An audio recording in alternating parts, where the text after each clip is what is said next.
Namaste. Today I will be dealing about semi-solid dosage forms, which mainly includes ointments, creams, paste, jellies, etc.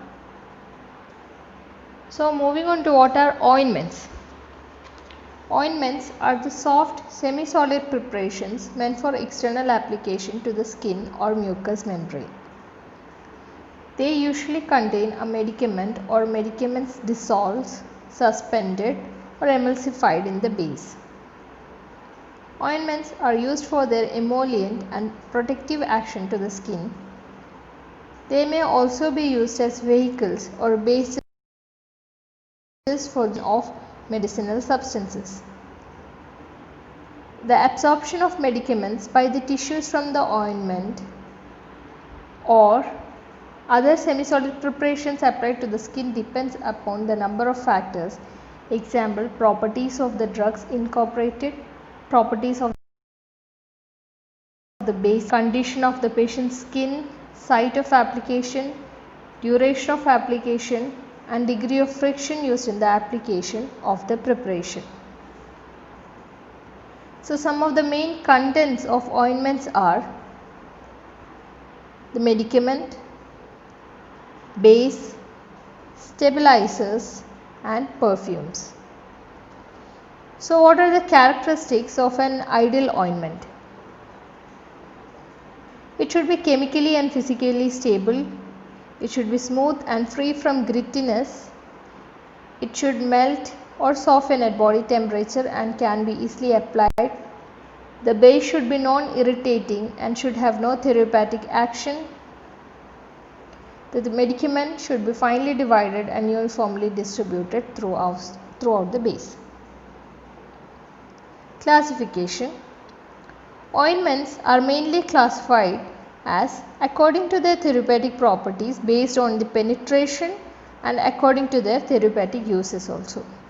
Ointments classified according to their therapeutic properties based on penetration are as follows, that is epidermic, endodermic and diadermic. Epidermic ointments. These ointments are intended to produce their action on the surface of the skin and produce local effect. They are not absorbed and these types of ointments act as protectives, antiseptics, local anti-infectives and parasiticides, whereas endodermic ointments are intended to release medicaments that penetrate into the skin, and act as emollients, stimulants and local irritants. Diadermic ointments are intended to release the medicaments that pass through the skin and produce systemic effects. So according to therapeutic uses, the ointments are classified into antimicrobials, anti-inflammatory, counter-irritant, antipruritic, emollients and protectant. So anti-eczematous ointments are, these ointments are used to remove oozing and excretion from vesicles on the skin, and the drugs used are hydrocortisones, coal tar, salicylic acid, etc. Antibiotic ointments are used to kill microorganisms. The agents tracin, chlorotetracycline, neomycin, quaternary ammonium compounds, etc. And the antifungal ointments are inhibit or kill the fungi. The agents used are benzoic acid, salicylic acid and nystatin, etc. Anti-inflammatory ointments are, these ointments are used to relieve inflammatory, allergic and pruritic conditions of the skin. Gentamicin valerate, hydrocortisone and its acetate, acetonide, etc. are used for this purpose. Antipruritic ointments. These ointments are used to relieve itching. Drugs for this purpose includes benzocaine and coal tar. And astringent ointments. These ointments cause contraction of the skin and decreases discharge. Examples of astringents include scalamine, zinc oxide, aluminum acetate and subacetate, acetic acid and tannic acid. Counter-irritant ointments are applied locally to irritate the intact skin, thus reducing or relieving another irritation or deep-seated pain. The drugs used are capsicum oleoresin, iodine, methyl salicylate, etc. So the ointments used for dandruff treatment include salicylic acid and cetrimide, and emollients are the preparations which are used to soften the skin. The agents include soft paraffin, cold cream and water in oil emulsion bases. Keratic and keratoplasmic ointments are used to remove Keratolytic ointments are used to remove or soften the horny layer of the skin. The substances include resorcinol, salicylic acid and sulfur, and keratoplastic substances tend to increase the thickness of the example includes coal tar. Parasiticide ointments are the ointments which destroy or inhibit such as lice, ticks, etc. Substances incorporated into parasiticide ointments, creams or lotions include benzyl benzoate, gamma benzene, hexachloride, sulfur, etc. And the protectant ointments are, these ointments protect the skin from moisture, air, sun rays or other substances such as soaps or chemicals. The agents which are used in protectant ointment includes silicones, petrolatum, titanium dioxide, calamine, zinc oxide, etc. So moving on to the bases or ointment bases. The ointment base is that substance or part of an ointment which serves as a carrier or a vehicle for the medicament. An ideal ointment will smooth, compatible with the skin, non-irritating and should release the incorporated medicament readily. Since there is no single ointment base available which possesses all these qualities, therefore it becomes necessary to use more than one ointment base in the preparation of ointments. So classification of base are usually oleaginous base, absorption base, emulsion bases and water soluble base. So it should have the properties such as inert, stable, smooth, compatible, non-irritant and ready release of medicaments. So the bases are commonly categorized into oleaginous base, absorption base, emulsion bases and water soluble base.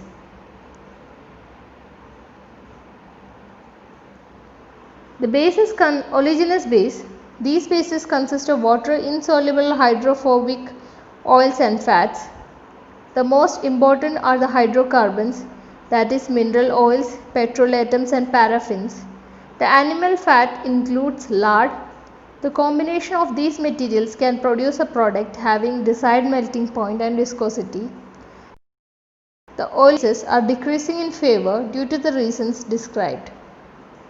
That is, they are greasy, they are difficult to remove both from skin and clothing, and it is not certain, and if some animal fat is included it may get rancid also. Fatty mixture bases prevent drainage on oozing areas and also prevent evaporation of cutaneous secretions including perspiration. The water retention increases the heat in that particular area. Absorption bases. The term absorption is used to denote the hydrophilic characteristic of the base. These are generally anhydrous bases which can absorb a large amount of water but still retain their ointment-like consistency. So some of the absorption bases used are wool fat, hydrous wool fat, wool alcohol, cholesterol, etc.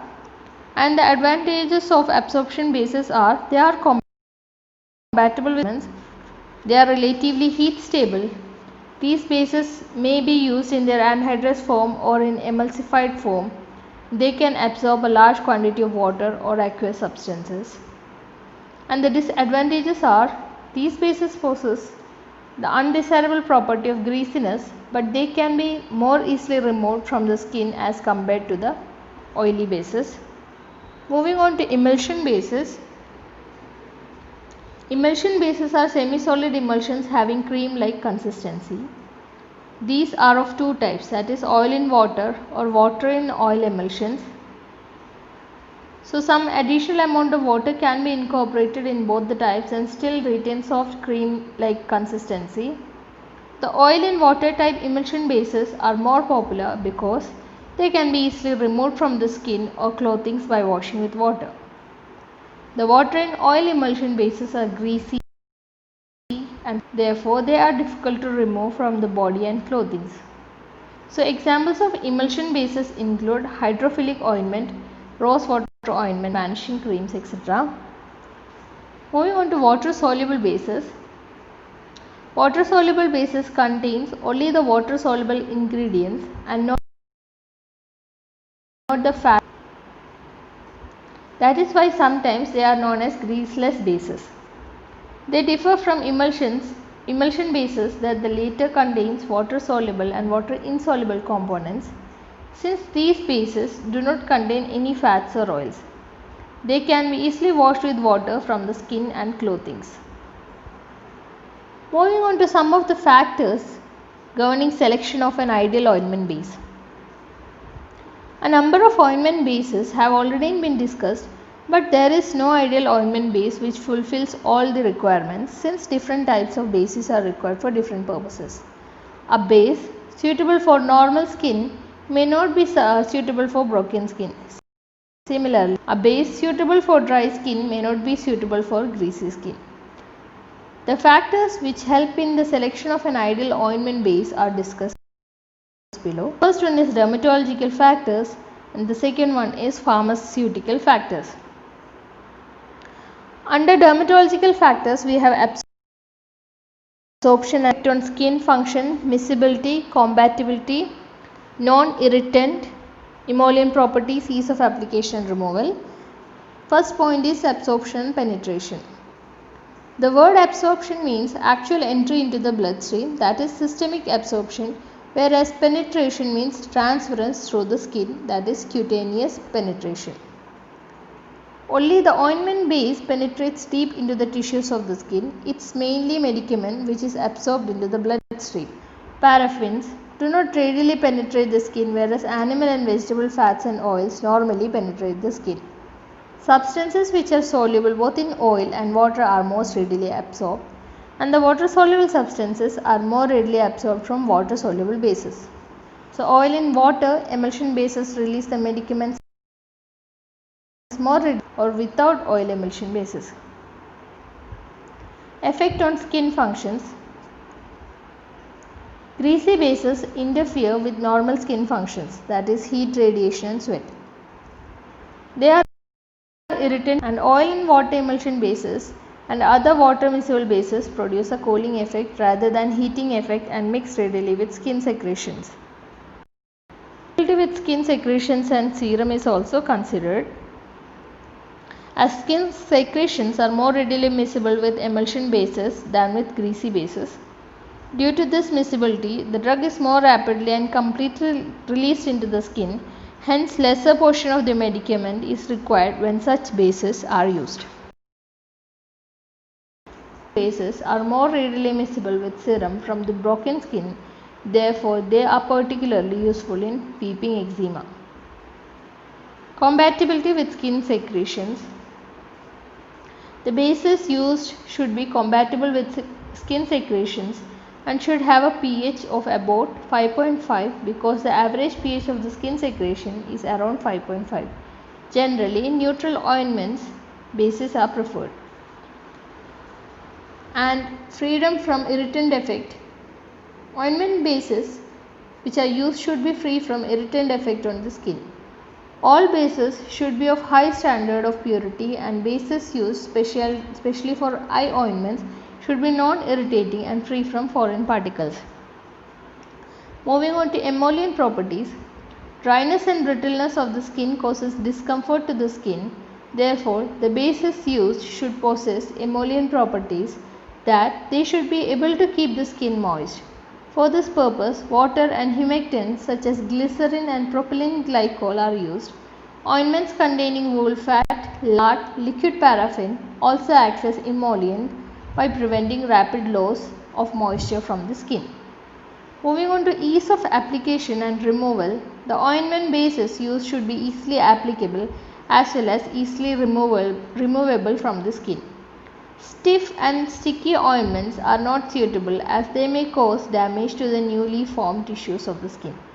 Therefore, emulsion bases are more preferred as they are softer and spread more readily over the area applied. They can be easily removed by simply washing with water. Some of the pharmaceutical factors are stability, emulsifying properties and consistency. Stability. Fats and oils obtained from animals and vegetable sources are liable to undergo oxidation unless they are suitably preserved. Lard, an animal fat, used to be a common ingredient of ointments, but it is rarely used nowadays because it gets easily rancid. Soft paraffin, simple ointments are inert and stable. Liquid paraffin is also stable, but on prolonged storage it gets oxidized. Therefore, an tocopherol may be incorporated. Emulsions prepared with wool fat are liable to surface discoloration, and oil and water bases provide a good medium for growth of microorganisms. Therefore, must solvent properties. Most of the medicaments used in the preparation of ointments are insoluble in the ointment bases. Therefore, they are finely powdered and distributed uniformly throughout the base. Phenol, if dispersed in finely powdered state, may cause blisters. Therefore, it must be dispersed in a suitable base, which should keep the phenol in solution form. Hence, a base consisting of a mixture of hard paraffin, soft paraffins, beeswax and lard is used for this purpose. Similarly, in the case of compound mercury ointment, olive oil is used to keep the camphor in solution form. Moving on to emulsifying properties, hydrocarbon bases can absorb only a small amount of aqueous substances, whereas some animal fats can absorb an appreciable amount of water. Example, wool fat can take up to 50% of water, and when mixed it can take up to several times its own weight of aqueous or hydroalcoholic liquids. Hence, wool fat is included in the base for eye ointments. Emulsifying ointment, cetrimide emulsifying ointment and acetomacrolol emulsifying ointment are capable of absorbing considerable amount, forming oil in water creams. Moving on to the ointments produced should be of suitable consistency, and they should neither be too hard nor too soft, and they should withstand the climatic conditions. They should not become too soft and in winter not too hard to be difficult to remove from the container and spread on the skin. The consistency of any can be adjusted by incorporating a suitable proportion of high melting point substances like hard paraffin, beeswax, etc. into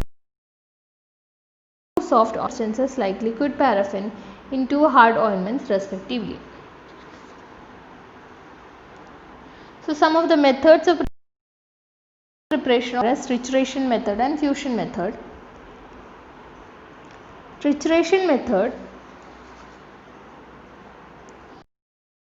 is a widely used method for extemporaneous preparation of ointments. The medicaments which are in the base are generally insoluble in it.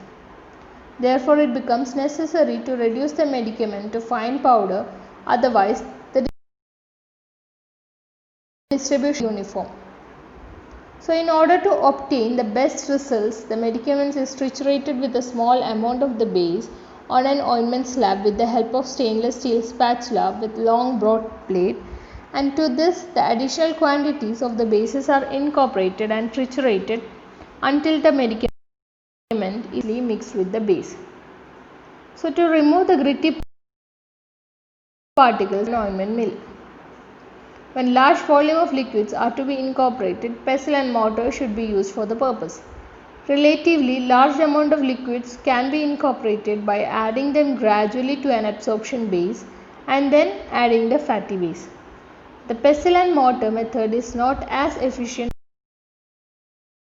as a slab. Certain particles have a tendency to slip out from under the pestle, and thus the effect is not so pronounced. The sides of pestle and mortar will have to be scraped from time to time. The calamine ointment is prepared by trituration method. The procedure of preparing by using trituration: pass the calamine through a very fine sieve to get a fine powder. In case of preparation of calamine ointment, triturate the calamine with a portion of paraffin on an ointment slab with ointment spatula until smooth. Before that, approximate quantity which has to be taken is calamine, which is finely sifted, should be taken 15 grams, and white soft paraffin should be taken 85 grams. So, pass the calamine through a very fine sieve to get a fine powder. Triturate the calamine with a portion of white soft paraffin on an ointment slab with ointment spatula until smooth, and gradually add the remainder of the white soft paraffin with continuous trituration until a uniform ointment is obtained. So, pack the ointment in a wide mouth container or in an ointment jar, label and dispense. The container must be labeled with directions such as for external use only, and one of the uses of calamine lotion is astringent action on the skin and is used as ointment to relieve discomfort of dermatitis, etc. The next one is fusion method. When an ointment base contains a number of solid ingredients such as white alcohol, stearic acid, hard paraffin, etc. as components of the base, it is necessary to melt them. The melting of the substances should be done in decreasing order of their melting points. That is, the substance with highest melting point should be melted first, then the substance with next melting point, and so on. This will avoid the overheating of the substance having low melting points. The medicaments is then added slowly in the melted ingredients and stirred thoroughly until the mass cools down and a homogeneous product is formed. So, if any liquid or aqueous substance is also to be incorporated to about the same temperature as the melted bases, and if it is not done so, then upon mixing, the two portions of the waxes or the solids will cool and they will solidify, thereby they will prevent the homogeneous incorporation of the ingredients. After melting the ingredients and mixing the two portions, they should be stirred uniformly and thoroughly until homogeneous mass is obtained. Rapid cooling, that is by transferring into another cold container, cooling under tap water using cold spatula or stirrer should be avoided because this will lead to the formation of solid lumps and a uniform product will not be obtained. When the ointment has begun to thicken, vigorous stirring should be avoided because this will lead to excessive ointment. Sometimes, due to rapid cooling of the melted materials, the waxy solids separate out and a uniform product is not obtained. To get a homogeneous product, it can be remelted over a low heat and again stirred until cold. Due to greasy nature of ointment bases, they have the tendency to pick up dust and other foreign particles which are visible after melting the base.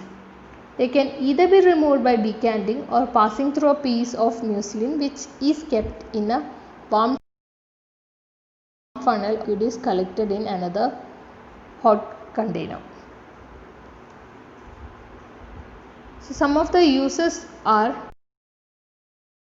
can be used as an antiseptic cream for the treatment of wounds and burns, and for the pre-operative cleansing of the skin, or for removal of scabs and crust in case of skin diseases. So, we will be dealing with rest of the portions, that is creams, etc. in our following classes, that is in part B of the same, that is semi-solid dosage forms part B. Thank you for your patient listening.